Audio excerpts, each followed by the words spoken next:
Ho, ho, ho, I'm a Santa Claus, gonna go down the chimney and bring presents to the boys and girls. Ho, ho, ho, what a festive home. Oh, I can't wait to put coal in the stockings. Shouldn't you be in bed, little girl? Welcome back to the basement, the friendliest place on YouTube. Today we got a special Christmas treat for you. Peter is going to be reading us the classic A Christmas Carol by Charles Dickens. I thought it was Lewis Carroll. Nope. A Christmas Carol Abridged. Chapter 1, Marley's Ghost. Marley was dead to begin with. There's no doubt about that. He was as dead as a doornail. Marley and Scrooge were business partners once. But then Marley died, and now their firm belonged to Scrooge, who was a stingy and heartless old man. Once upon a time, on Christmas Eve, old Scrooge sat busy in his office. It was very cold outside, and in Scrooge's office it was not much warmer either. Suddenly, a cheerful person entered the office. It was Scrooge's nephew. "A Merry Christmas, Uncle. God save you," Fred said. "Bah," said Scrooge. "Humbug." Wait, so Scrooge and Fred is Scrooge's nephew? I guess. Well, that's crazy. I didn't realize that. Well, Fred's not Cratchit. Oh, oops. That's Bob. "Christmas a humbug, Uncle," said Scrooge's nephew. "You don't mean that, I am sure." "I do," said Scrooge. "What's Christmas time to you? You have to pay bills without money. You're a year older, but not an hour richer. What a Grinch. Keep Christmas in your way, and let me keep it in mine." "Keep it, but you don't keep it," said Scrooge's nephew, who was a very friendly young man. He even tried to cheer Scrooge up and invite him for dinner on Christmas Day. But Scrooge said no and sent him out. When Scrooge's nephew left, two gentlemen came in to collect money for the poor, who had no place they could go. Stingy Scrooge, however, didn't give the gentlemen any money. "Are there no prisons? Are there no workhouses?" he asked sarcastically, and told them to leave the office. Wow. Yeah, he's a mean one. Mr. Scrooge. Mr. Scrooge. When it was time to close the office, Scrooge talked to his clerk, Bob Cratchit. "You want all day off tomorrow, don't you?" said Scrooge. "If that's okay, sir," answered the clerk. "It's not okay," said Scrooge, "and it's not fair. After all, I have to pay you for the day, even though you don't work." Sorry, I'm not afraid of the story. I'm afraid of this guardian. "But it must be. If it must be, I want you to start work even earlier the following morning." Cratchit promised that he would, and the two went home. Scrooge lived all alone in an old house. The yard was very dark and scary that night when Scrooge wanted to unlock the door. He had the feeling that he saw Marley's face there. That was rather spooky, but Scrooge was not frightened easily. "Humbug," he said, and opened the door and walked in. He locked himself in, however, which he usually didn't do. But then he felt safe again and sat down before the exploding guardian. I just killed it with a shield, by the way. Good job. Well, two shields. So, hey, our shields. Yeah, the brand new awesome shield. It's busted.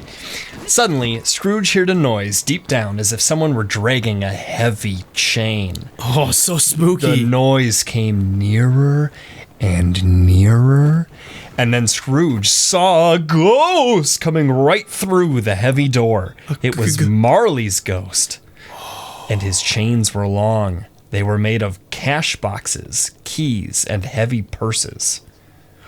"Who are you?" said Scrooge. "In life, I was your partner, Jacob Marley." "Well, why do you come to me now?" "I must wander through the world, and I wear the chains because I was so stingy in life. I only cared about business, but not about the people around me. Now, I am here to warn you. You still have a chance, Ebenezer. 3 spirits will come to you. Expect the first tomorrow, when the bell tolls 1. Oh, way to go, Link. I died in the game. When he had said these words, Marley's ghost disappeared, and the night became quiet again. Scrooge went straight to bed, without undressing, and fell asleep immediately. I always thought that like this is a really spooky Christmas. It is story. kind of. It's not like oh, happy everybody's happy. It's like there's dead people and ghosts and hauntings and... Yeah, it's Dickens, man. He wrote some stuff. What the Dickens? Chapter 2, the first of the three spirits.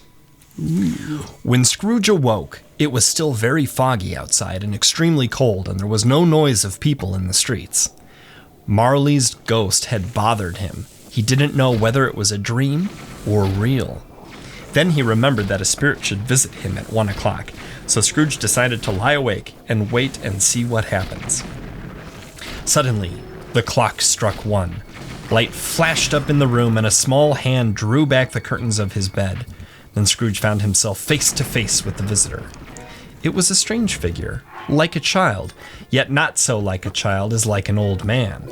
Its hair, which hung about its neck and down its back, was white as if with age, and yet the face had not a wrinkle in it. "Who and what are you?" Scrooge asked the ghost. So scary. "I am the ghost of Christmas past. Rise and come with me." The ghost took Scrooge back in time to a place where Scrooge was a boy. There Scrooge could see his younger self playing with other children.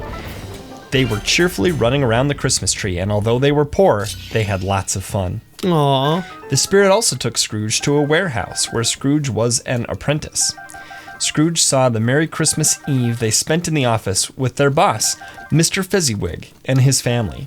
There was food and music and dancing, and everybody was happy.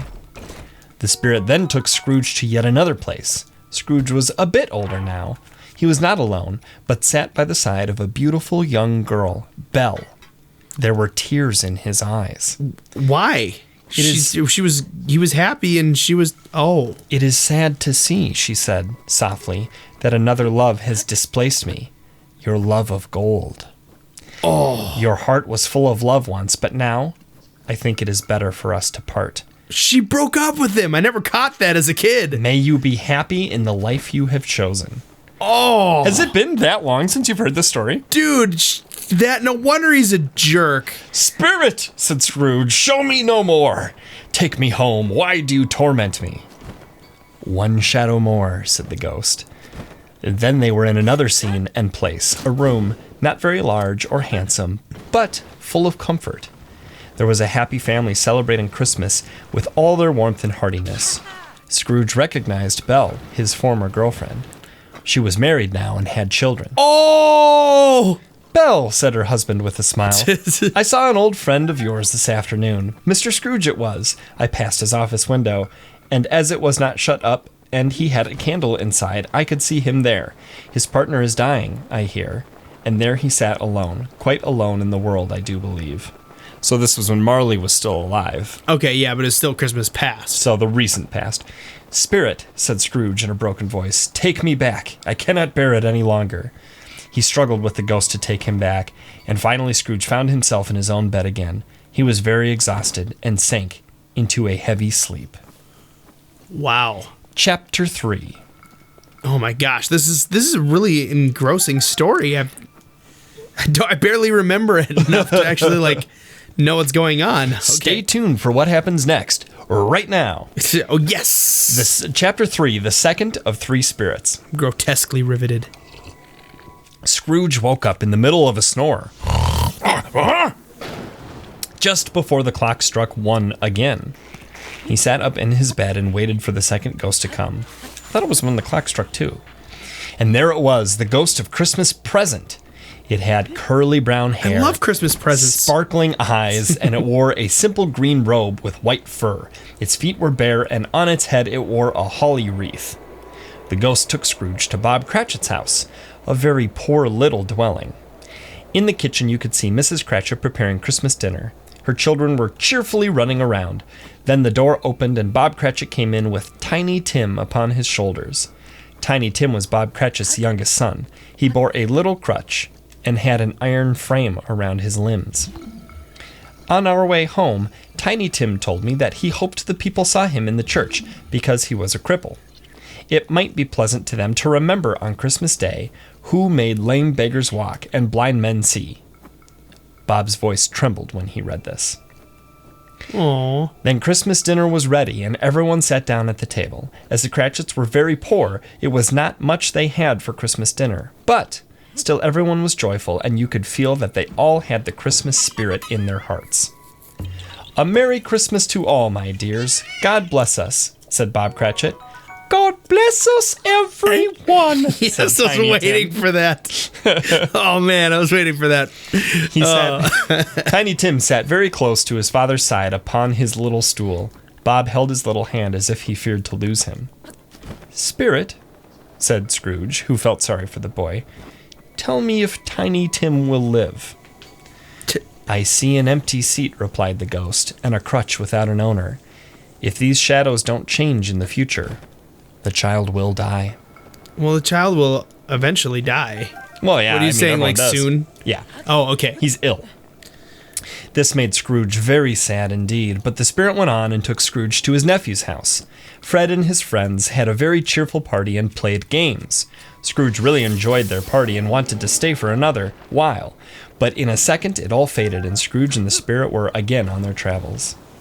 They visited many homes in many places, and they saw sick people who were cheerful, people in foreign lands who were close at home, poor people who felt rich that day, all because of the Christmas spirit. Suddenly, Scrooge noticed something strange about the ghost. Two children-like figures were at the ghost's feet, a boy and a girl, but they looked old and dreadful, like little monsters. Oh, Scrooge was shocked. "Spirit, are they your creatures?" Scrooge asked. "They are man's creatures," said the spirit. "The boy is ignorance. The girl is want. Beware them both, but most of all beware this boy," said the spirit. ugh. "Have they no place they can go?" asked Scrooge. "Are there no prisons? Are there no workhouses?" The spirit turned on Scrooge with his own words. And the bell struck 12. The ghost of Christmas present disappeared, and at the last stroke of the bell, Scrooge saw the third ghost coming towards him. Snap. That was creepy. And that is the end of that chapter. This is the creepiest story ever. Best Christmas story ever. Chapter 4, The Last of the Spirits. Slowly and silently the ghost came nearer. It was very tall and wore a deep black piece of clothing, which covered its whole body So scary. and left nothing of it visible but one outstretched hand. Ugh. Are you the ghost of Christmas yet to come?" asked Scrooge. No, I'm the ghost of Christmas future. "I fear you more than any other spirit." The ghost did not say a word, and Scrooge was quite scared. They wandered through the city, Yeah. and Scrooge heard some men talking about a person who had died. Scrooge knew these men and wanted to find out whom they were talking about. But the spirit moved on. The they next stopped in an area where thieves and liars lived. Ooh. They had stolen things with them and made fun of the person who once owned those things. "Ha ha!" laughed a woman. "He frightened everybody away from him while he was alive, to profit us when he was dead. Ha ha ha!" After that, the ghost led Scrooge through the streets that were familiar to him, and as they went along, Scrooge looked here and there to find himself, but nowhere was he to be seen. They entered poor Bob Cratchit's house and found the mother and the children by the fire. Quiet. Very quiet. The noisy little Cratchits were all as still as statues. Except for Tiny Tim. When Bob Cratchit came in, the children hurried to greet him. Then the two young Cratchits got up on their knees and laid their little cheeks against his face as if to say, "Don't mind it, Father. Don't be sad." Oh. "You went there today?" said his wife. "Yes, my dear," returned Bob. "I wish you could have gone. It would have done you good to see how green the place is. But you'll see it often. I promised him that we would walk there every Sunday. My little, little child," cried Bob. "My little child." Oh my gosh, this is so sad. It's so scary. I'm feeling all these emotions on Christmas. Man, I don't know what to do. You got to hold out for chapter 5. I'm telling you guys. All right. Bob broke down in tears. He couldn't help it. If he could have helped it, he and his child would have been farther apart perhaps than they were. The ghost moved on and took Scrooge to a churchyard. The spirit stood among the graves and pointed down to one. Scrooge slowly went towards it and followed the ghost's finger and read upon the stone of the grave his own name, Ebenezer Scrooge. Oh, snap, dog. Spirit, Scrooge cried, hear me. I am not the man I was. I will not be the man I must have been so far. Why show me this if I am past all hope? Good Spirit, I will honor Christmas in my heart and try to keep it all the year. I will live in the past, the present, and the future. The spirits of all three shall be within me. I will not ignore the lessons that they teach. Oh, tell me that I may change my fate. Full of fear, Scrooge caught the spirit's hand, but the spirit suddenly changed. It shrunk and faded, and finally turned into a bedpost. Oh, I remember that with the duck, with Scrooge McDuck. Oh yeah, in the Disney one? Yeah, I remember that part. Chapter 5, the end of it. Yes, indeed, and the bedpost was his own. The bed was his own, the room was his own. Best and happiest of all, the time before him was his own, and he could make the best of it. Just as we all can, basement dwellers, make the best of our time. Oh, lesson learned. Oh, I will live in the past, the present, and the future, Scrooge repeated as he got out of bed. I don't know what to do. I am as happy as an angel. I don't know what day of the month it is. I don't know how long I've been among the spirits. Hello, hello there. He ran to the window, opened it, and put out his head. What's today? Cried Scrooge, calling downward to a boy in his Sunday clothes. Today? Replied the boy. Why, Christmas Day! It's Christmas Day, said Scrooge to himself. I haven't missed it. The spirits have done it all in one night. Hello, my fine fellow. Hold on. What'd you do?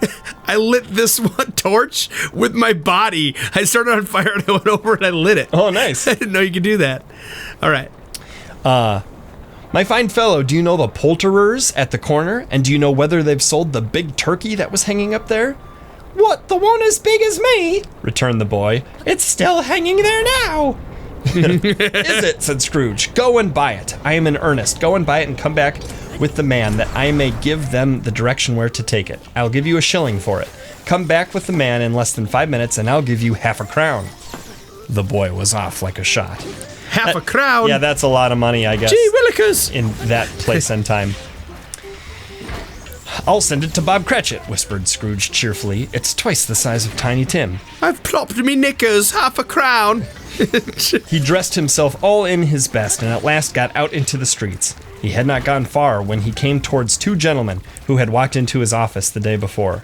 Oh. My dear sir, said Scrooge, how do you do? I fear I wasn't pleasant to you yesterday. Allow me to ask your pardon, and will you have the goodness to... Here Scrooge whispered in his ear. Lord bless me, cried the gentleman. My dear Scrooge, are you serious? I don't know what to say to such generosity. So these are the men that tried to get him to donate to the orphans. Right, and he said, are there no schoolhouses? Are there no prisons? So he must have offered some generous amount. Scrooge then went to church and walked through the streets and watched the people. He had never dreamed that anything could give him so much happiness. In the afternoon, he went to his nephew's house. Fred, said Scrooge, it's your Uncle Scrooge. I have come to dinner. Will you let me in, Fred? Of course, Fred let him in, and it was a very hearty welcome, and they all had a wonderful party. Aw, the end. Oh, gosh. Almost, not quite. That was a jump scare. But Scrooge was early at the office the next morning. Oh, he was early there.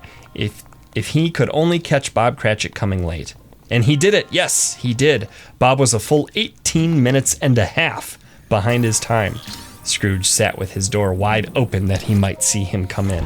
Whoa. Hello, growled Scrooge in his usual way, probably trying to hide a smile. What do you mean by coming here at this time of day? I am not going to stand for this sort of thing any longer, and therefore, he continued, jumping from his stool, and therefore I am about to raise your salary. Merry Christmas, Bob. Bob Cratchit was very surprised, and so were many people who found Scrooge so changed. Scrooge became a better person. To Tiny Tim, who did not die, he became like a second father. Scrooge became as good a friend, as good a master, and as good a man as the good old city knew, or as any good old city or town in the good old world. It was always said of Scrooge that he knew how to keep Christmas well. May that truly be said of us, and of all of us. And so, as Tiny Tim would say, God bless us, everyone in the basement.